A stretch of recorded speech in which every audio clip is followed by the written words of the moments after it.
Dennis Green from Church Development. Welcome to our online webinar series about stewardship. This is a service of church development in which we share the wisdom and experience that we've gathered and that our friends have gathered, so that you, as a church stewardship professional, can increase the generosity in your church. So we're very fortunate to have today my friend and associate Megan Brodowski, who's the Director of Stewardship at Visitation Catholic Parish, where I've known Megan for a long time and have benefited from her professional wisdom. So we're here today for me to just casually ask her a few questions about the keys to her success. So she's been educated through her experiences with the International Catholic Stewardship Council, in addition to her own local resources and reading as well. And she's implemented a very successful stewardship program at Visitation and at another parish previously. So she's got two wonderful sets of experience that I'm going to ask her questions about. Welcome, Megan. Would you please introduce yourself to the folks who will be watching today? Thanks, Dennis. Yes, I am Megan Brodowski, and I have been working in the Catholic Church in stewardship for, I'm in my 19th year. I had 8 years of experience as a parish manager with stewardship as part of my responsibilities, and then I am in my 11th year here at Visitation, where all of my functions are related to stewardship in this parish. I am a lifelong Kansas City resident and am happy to be working in the church. I had a mother who worked in the church, although it was in music ministry, and I'm glad to be able to take some of what I learned as a child of a church lady and put that to use in my own career. Well, Megan, thank you so much for joining us. You joined Visitation 11 years ago, which by my count was right before the serious economic downturn in 2008. You also joined Visitation at the near conclusion of 4 consecutive capital campaigns. You were able to increase annual giving over that 11-year period in spite of the economic downturn. Would you just share off the top of your head, what do you think your 3 keys to success have been to maintain that steady increase over this past 11 years? I think first and foremost, I did inherit what was already a good stewardship program here at Visitation and a community that does understand, for the most part, their responsibility as members of this parish to support its mission and its ministry. So that is a big key, and a big key, and as part of that, I think it's sharing that message and reminding the community of that responsibility over and over again. This parish celebrated its 100th anniversary the second year that I was here, and for all of those 100 plus now years, this parish has counted on its members to help it fulfill its mission. So that's a big key. A second key, I think, is to have the message of stewardship be something that our community hears all the time. So I write a column in our weekly bulletin. I send mailings throughout the year. We do things through the internet, through social media, our website, to constantly remind our parishioners of what we're doing as a parish with the gifts that they share with us, both their gifts of their financial gifts and their gifts of time and talent that they share so generously. And then the third thing I think is trying to find ways to introduce stewardship to those people in the parish that are either new to the parish and or our children.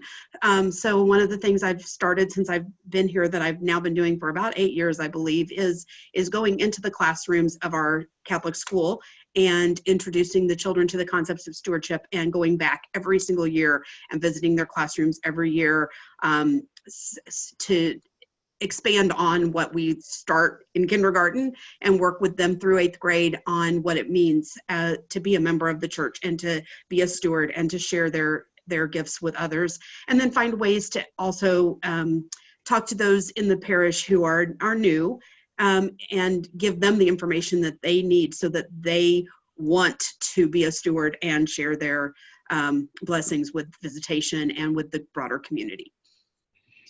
Well, I applaud your efforts. They're obviously getting good results, and I'm actually taking notes as you're talking. So of those three, you remind them, you regularly present the stewardship message, and you focus on the newbies, whether they're children or new members. When I teach classes, I frequently will brag about you, and in particular, the weekly e-newsletter that you send out. The most frequent response I get when I explain that this newsletter goes out every week, and it's brief and it has links to other things that are coming up, but the universal response is shock and awe. People are stunned that you can actually pull this off. I feel like you're doing the gold standard in communicating. Do you feel that? Do you feel like that weekly, easy to access update on parish activities helps you in your job of stewardship?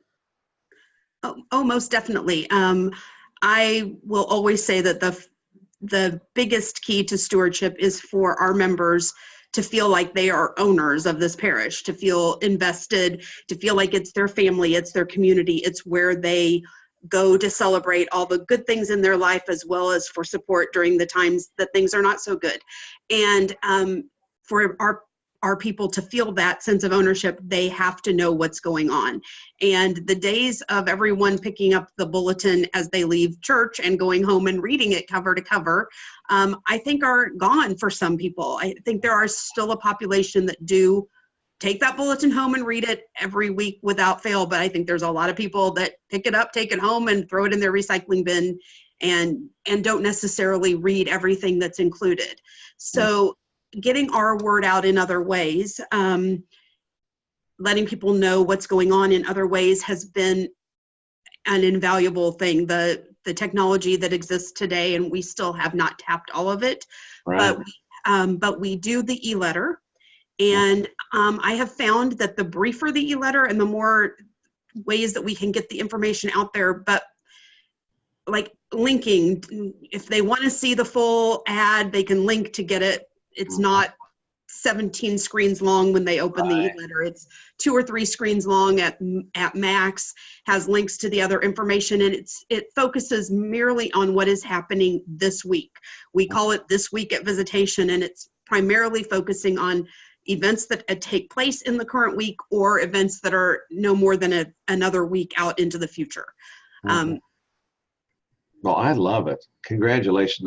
I know this is a very specific question, and I would accept a guesstimate as your response. About how much time does it take you each week to prepare that e-newsletter? These days, it's less than a half an hour most weeks. That's awesome. It's one of those things with anything with technology, the more you do it, the easier it gets. And so most weeks I can put together, have someone else on our staff do a quick proofread for me to make sure I don't have any typos, and have it on its way to all of our parishioners for whom we have an email address within 30 minutes. So it's pretty quick. I often do it the day before I want it to go out, and then the software allows me to program that it's going to go at 11 a.m. tomorrow or whatever day. If I'm going to be out of town on vacation, I can program it the week before, even before I leave. I can have it all set up and ready to go, and it just automatically sends. Okay. So speaking of that, what software do you use? We use Constant Contact, which is one of the most popular email marketing platforms. It does have a discount for not-for-profit, so churches can take advantage of that. There are other similar platforms out there now. Back when we started it, which we've been doing it for years now, it was one of the only platforms for that, but now some of the web hosting companies have their own platforms, and other companies have similar products available. Now, I want you to remember back when you were new and just getting this Constant Contact e-newsletter together, because a lot of people who are watching this are going to be newbies, and this is going to be a brand new thing. In the early days, how many hours per week would it take you to put together those initial versions of your e-newsletter? Well, our initial e-newsletter was only sent once a month. It was not sent weekly. So it was this month at Visitation, I think is what we referred to it at that time. And I probably spent a day to a day and a half each month, maybe even more, putting together what was at that time the highlights from the coming month. And with very few links, a lot of text, some images. It's transformed a lot over the years, and the weekly version is much cleaner and more efficient, I think, than the monthly version that we used to send. Okay, now I want to move off that subject. I enjoy the minutia. Let me ask you one more minutia question. About what percent of the congregation do you feel like you have good email addresses for? I'd say close to 50%. Close to 50% on a 40% open rate. That is spectacular. And congratulations on gathering in 50% of your members' email addresses. I know many churches struggle to get many fewer email addresses than that. I know that's a result of a lot of hard work, and I know you're going to have about a quarter of them turn over every year. So I know that's constant hard work. Now let me shift gears to your keys to success. As you look at the continued increase in annual giving you've experienced each year, what do you feel like the mechanics, getting down into the weeds of the details, what do you think the most important parts mechanically, the components for making your annual campaign a success every year? Is it the annual report, the brochure, the solicitation letter, the tailored pledge cards, the lay speakers? Give me a sense of how you value those components and anything else I might have missed. I will say that for us, I think number one, first and foremost, is transparency. And so to get the transparency with how people's gifts, financial gifts to the parish have been spent, is key, number one, first and foremost. So we produce an annual report every year that is designed to give our parishioners answers to all their questions about how we have spent their financial gifts over the past year. That report is included in our annual appeal mailing, which was not always the case. That's something we've done for maybe 6-7 years now, and that has been such a success for us to include it with the mailing. We no longer produce a separate annual appeal brochure because we include the report and use it. It's not a brochure in any way, shape, or form, but it Right. serves that purpose because it has all that detailed information in it.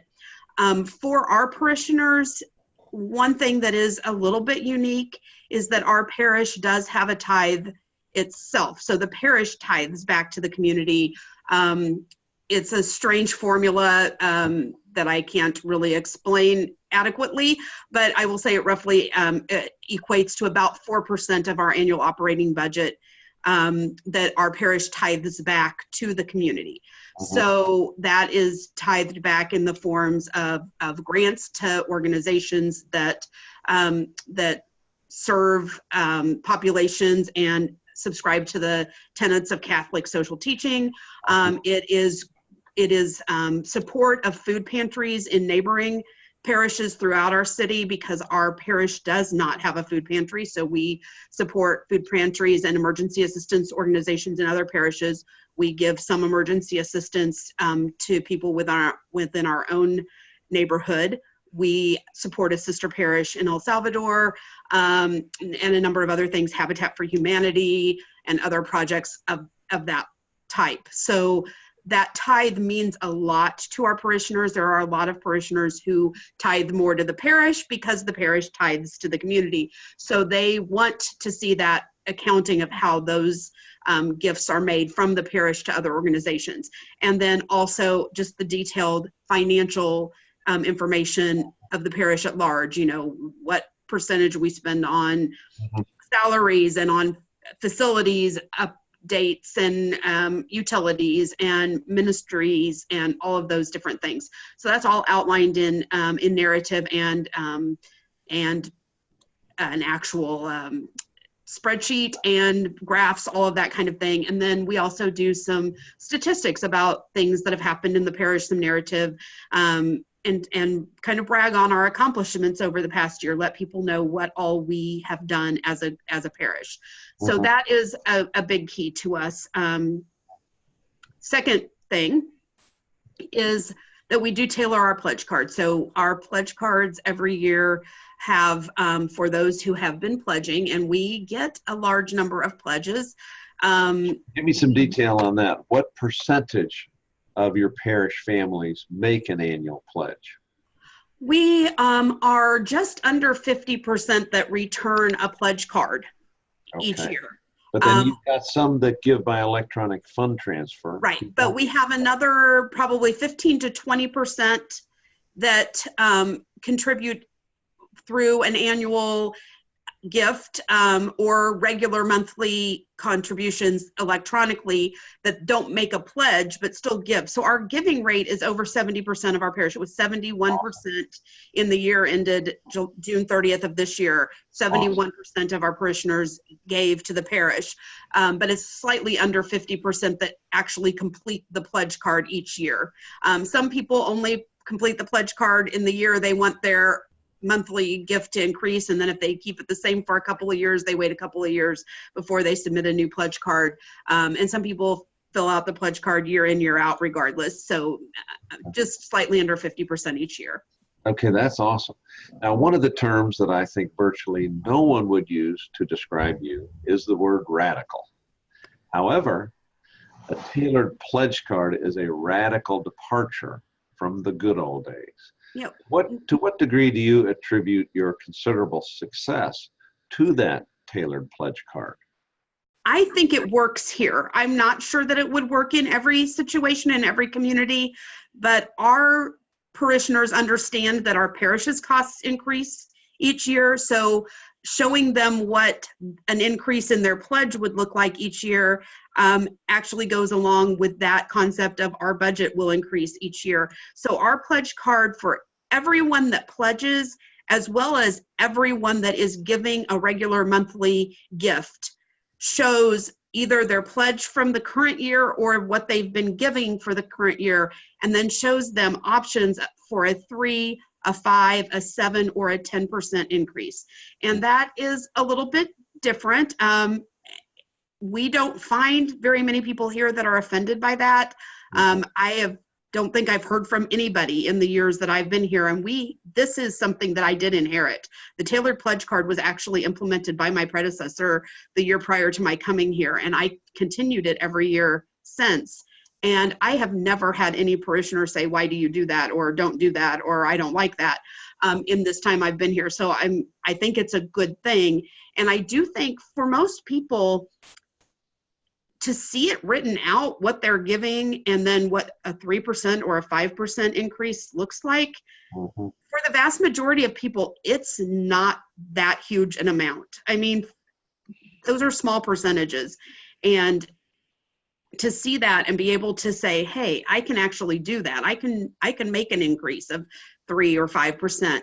I think helps us get more increases each year because it's spelled out for them so simply on that pledge card.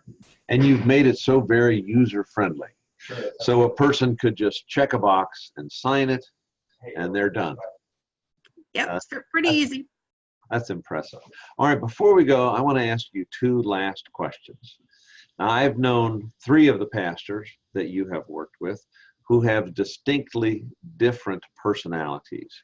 You have the intellectual, the storyteller, and the lovable cuddly bear.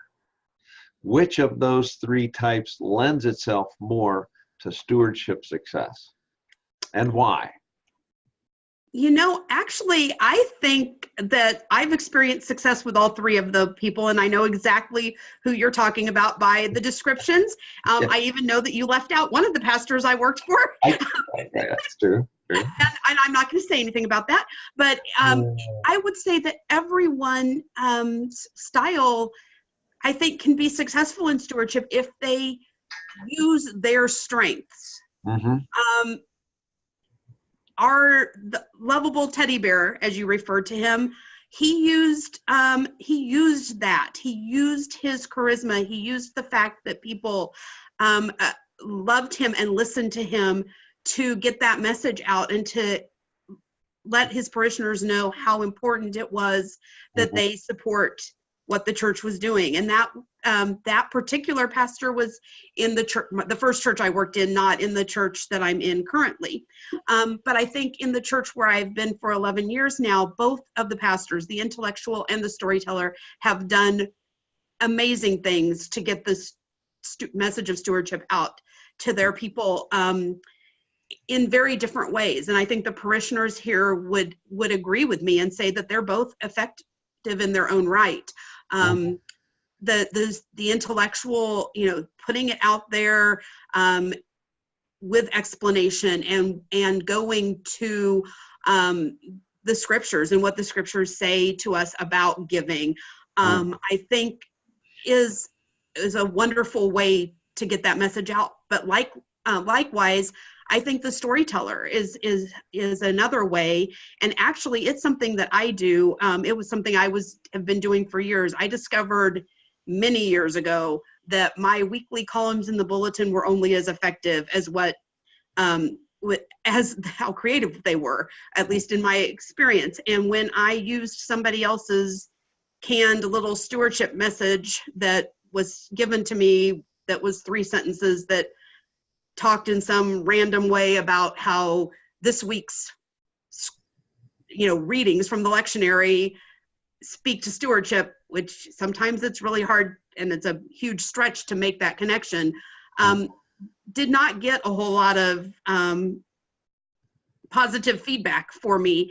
And the more that I injected my own personality and my own experiences into those messages, the more positive feedback I got. And I think that's the same thing with the storyteller, who is brutally honest in saying that not everything in our church is perfect, but we are here and we're imperfect and the church is imperfect, and we are still a community, we are still a family, we still are Christians here together, and we still can work together to improve the world, even if it's only in our own little corner of the world.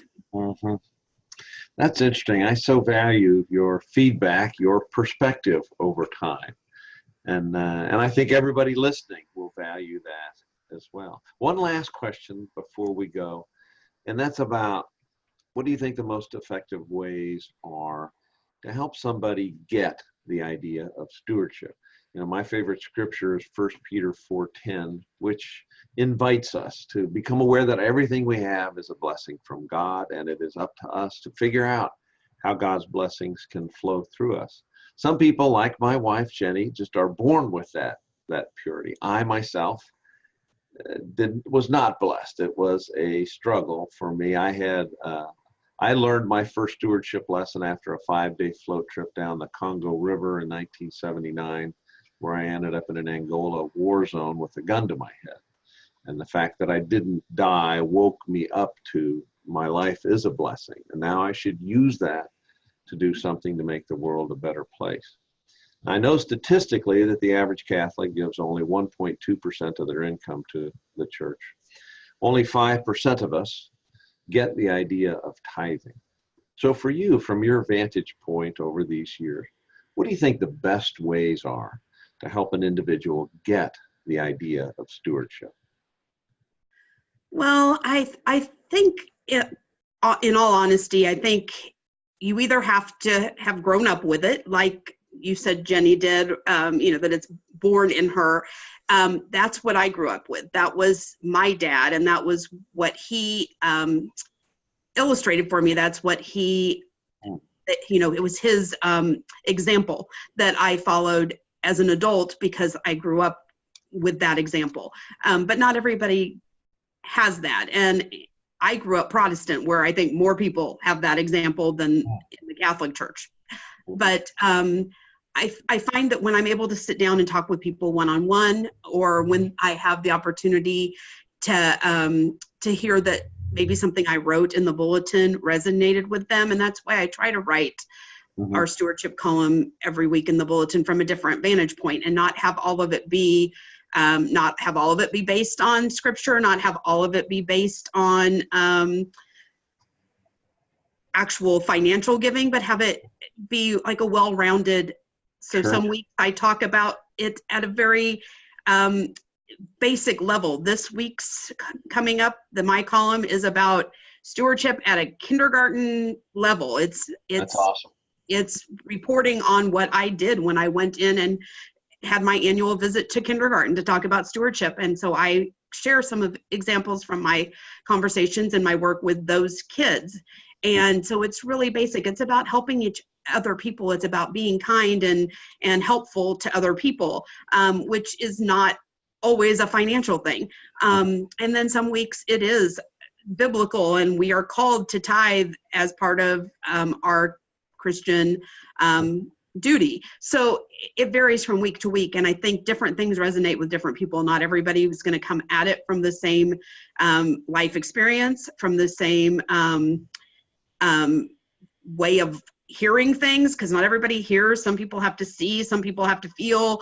So you just have to kind of reach people from all different directions. But I find that when I'm able to like sit in a room with upcoming kindergarten parents and talk to them about how our school is funded through tithing, and how we need all of our parishioners, all 71% that give regularly, to give to allow us to continue to operate our school as a tithing school. If only our school families were tithing, we wouldn't have enough money to have 525 kids in school here every day. So it takes all different angles, and I don't think there's any one way that's best. I think it's just trying to reach each person where they are. That's great. Well, you really take a comprehensive, holistic view of stewardship, Megan. And I'm so appreciative. Thank you so much for spending your time with us this morning. And for those